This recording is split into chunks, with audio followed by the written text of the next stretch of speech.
Saya pernah berada dalam sebuah komunitas komsel gitu, dan pernah terjadi satu kegiatan yang biasa mereka lakukan, yaitu membaca bagian dari firman Tuhan, beberapa ayat gitu ya. Lalu dan semua pada baca, masing-masing member pada baca.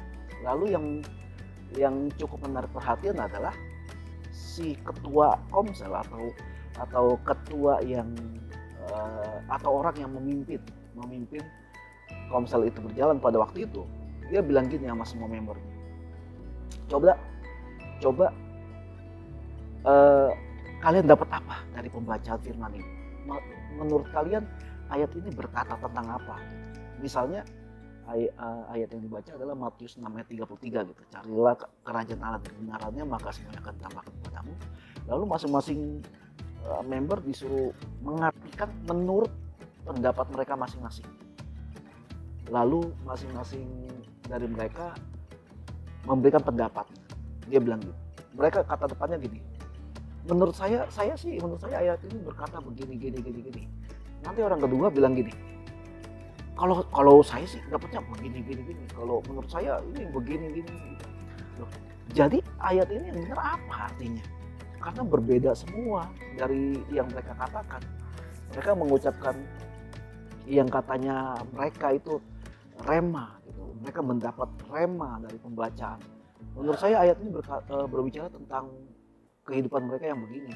Kalau saya sih menurut saya dalam dunia pelayanan. Kalau menurut saya lagi ini ngomongin tentang dalam pekerjaan gitu loh. Jadi gimana?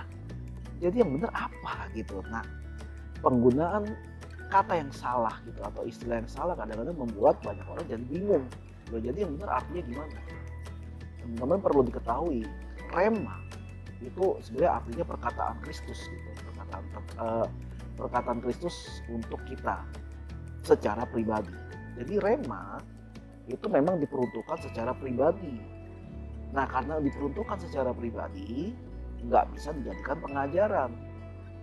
Misalnya ketika kita baca ayat yang tadi, Matius 6 ayat 33, tetapi carilah dahulu kerajaan Allah dan kebenarannya, maka semua akan ditambahkan kepadamu. Mungkin, misalkan saya dalam dunia penggembalaan, saya menangkap kalau berarti kalau saya menggembalakan gereja Tuhan atau menggembalakan jemaat yang dipercayakan Tuhan sama saya harus berusaha supaya saya ini hidupnya dikendalikan oleh Tuhan atau hidup berdasarkan tuntunan Tuhan 100%. Jadi firman Tuhan bilang apa, saya akan melakukan itu. Baru yang lainnya akan ditambahkan. Yang lainnya itu apa? Ya mungkin jemaat, mungkin kesejahteraan, mungkin mimpi-mimpi saya yang tertunda Tuhan akan bantu untuk capai itu semua. Itu buat saya. Tapi kalau buat teman saya yang lain, yang misalnya dia seorang bisnismen, mungkin dia bakal berpikir, kalau gitu sebelum gue mencari keuntungan besar, gue harus cari dulu Tuhan dengan sungguh-sungguh. Dia baca Alkitab, dia cari Tuhan dan sebagainya. Lalu yang benar yang mana dong arti dari Matius 6 ayat 33 itu? Loh, kalau kita ngomong rema, itu pendapat pribadi. Apa yang kita dapatkan secara pribadi. Rema bukan tafsir. Jadi nggak bisa disamakan, makanya saya bilang rema nggak boleh jadikan pengajaran. Pengalaman pribadi, pendapat pribadi itu nggak boleh dijadikan pengganti kebenaran atau tambahan untuk kebenaran. Ya sebagai pendukung atau sebagai kesaksian ketika kita sedang menyampaikan firman Tuhan nggak apa-apa, tapi kalau dijadikan sebagai kebenaran, kalau kamu mau diberkati Tuhan, kalau kamu mau yang lain ditambahkan kepadamu, kamu harus melakukan ini. Enggak gitu. Tiap orang diberikan rema yang berbeda-beda sama Tuhan, karena tiap orang memiliki masa lalu atau lingkungan hidup yang berbeda dengan orang lain, makanya remanya berbeda. Tapi kalau kita ngomong tafsir itu harus lewat belajar teologi, harus cari bahasa aslinya, harus lihat dari literatur yang lain, harus lihat latar belakang sejarah dan kebudayaan yang berlaku pada masa itu dan di sana. Itu kalau kita mau ngomong tafsir.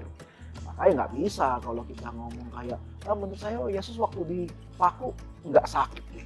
Dia kan Tuhan, dia kan bisa kontrol sendiri tubuhnya, biar ketika dipaku dia santai aja. Nggak bisa gitu lah. Kita harus lihat dari banyak bukti-bukti sejarah dan perkataan Tuhan dari bahasa aslinya dan sebagainya. Itu kalau ngomong tafsir. Tapi kalau rema berlaku hanya untuk dirimu sendiri. Hanya untuk apa yang kamu dapatkan ketika kamu melakukan pembacaan Alkitab secara pribadi. Jadi jangan pernah jadikan rema sebagai pengajaran dimanapun kalian berada. Amin.